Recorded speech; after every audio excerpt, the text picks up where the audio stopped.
जिस तरह से भारत की महिला पहलवान जंतर मंतर पे बैठी हुई हैं और वो अपने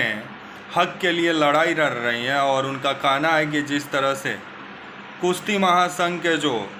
अध्यक्ष थे बृजभूषण शरण सिंह, उनके ऊपर जिस तरह से महिला पहलवानों ने गंभीर आरोप लगाया, जिसके बाद से एक कमेटी बनाई गई, लेकिन वो ढुलमुल कमेटी है। ऐसा लग रहा है कि अभी तक उस कमेटी ने कोई भी सच सामने नहीं रखा कि आखिर जो महिला पहलवान यौन शोषण का आरोप जो लगाए बृजभूषण शरण सिंह पे, उसका जांच करने वाला कमेटी, ऐसा लग रहा है कि कमेटी बस बना दिया गया और उसको ठंडे बस्ता में डाल दिया गया, जिसके बाद से फिर से महिला पहलवान एक बार जंतर मंतर पे इकट्ठा हुई हैं और अपने हक के लिए लड़ाई लड़ रही हैं। आइए इस पे बात करते हैं, इस पे चर्चा करते हैं। नमस्कार, मेरा नाम विश्वजीत कुमार और आप देख रहे हैं वॉक फॉर इंडिया न्यूज़। जिस तरह से महिला पहलवान एक बार फिर से जंतर मंतर पे धरना प्रदर्शन पे बैठ चुकी हैं और उनका कहना है कि जब तक बीजेपी के जो दुलारे सांसद हैं, जिसे बीजेपी सरकार बचाने में लगी हुई है, बृजभूषण शरण सिंह को,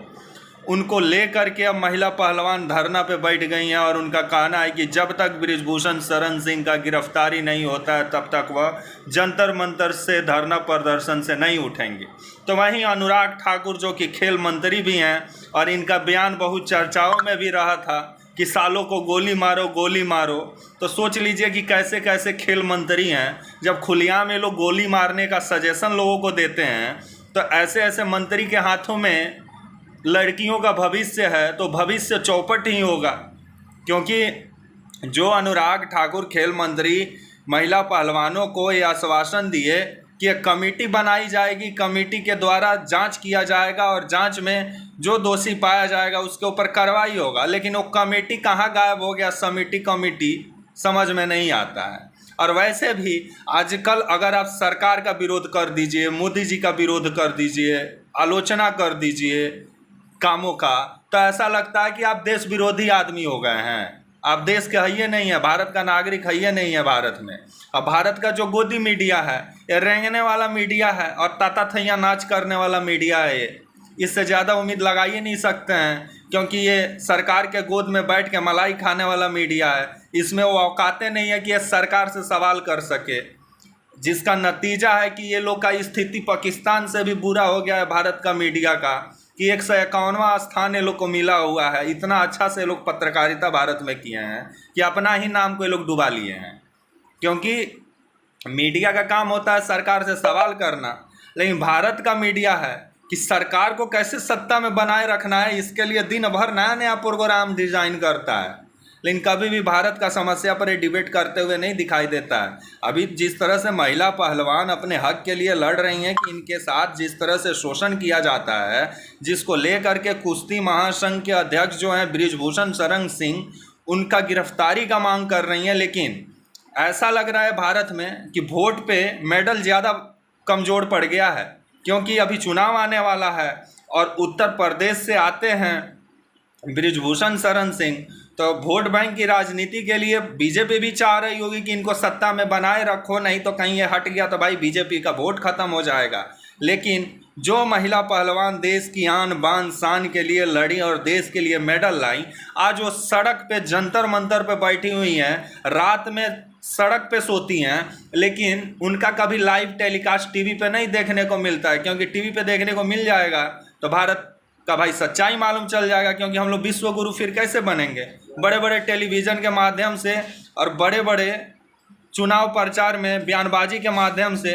आजकल हम लोग विश्व गुरु बन रहे हैं, लेकिन वाकई में देखिए तो आज भी हम लोग विकासशील के मायाजाल में फंसे हुए हैं और उसी में अझुराए हुए हैं और अपने आप को समझ रहे हैं कि हम लोग हथुआ का नरेश बन गए हैं। तो सही बात है, लेकिन अगर सही मायने में देखा जाए तो आज भी भारत की जो महिला पहलवान है वो जंतर मंतर पे बैठी हुई हैं और बृजभूषण शरण सिंह की गिरफ्तारी की मांग कर रही हैं। और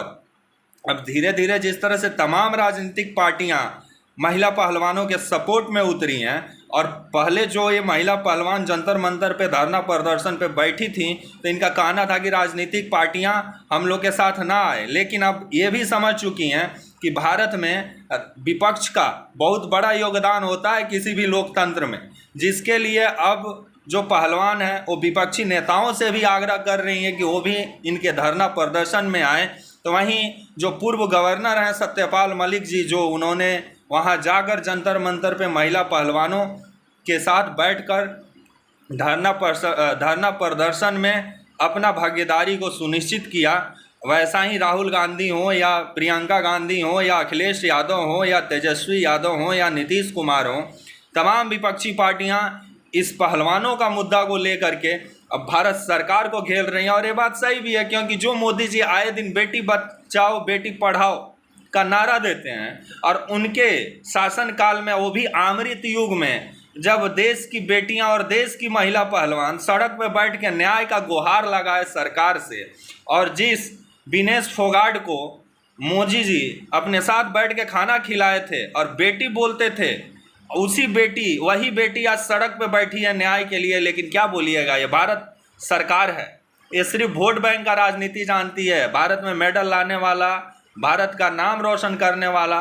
कोई मायने नहीं रखता है हमारे देश में। तब तक के लिए आप मुझे इजाज़त दीजिए, और आप हमारे channel walk for India news को प्लीज़ लाइक और सब्सक्राइब और शेयर करना ना भूलें। तब तक के लिए नमस्कार।